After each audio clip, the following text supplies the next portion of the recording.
ஒருநாள் விஜயநகரத்தின் மன்னர் கிருஷ்ணதேவராயர் அரண்மனையில் அமர்ந்து இருந்தார்.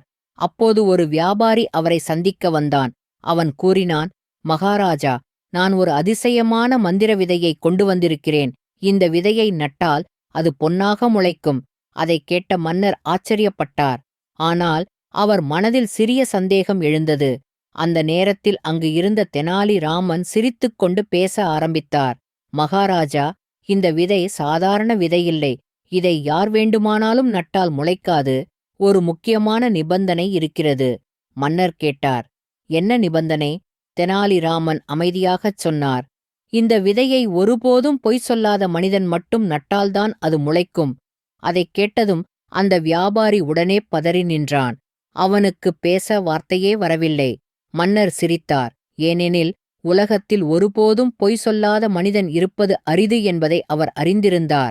இறுதியில் அந்த வியாபாரி தன் மோசடியை ஒப்புக்கொண்டான். மன்னர் அவனை தண்டித்து அரண்மனையிலிருந்து வெளியேற்றினார். Thanks for watching Kids Glow. See you next time.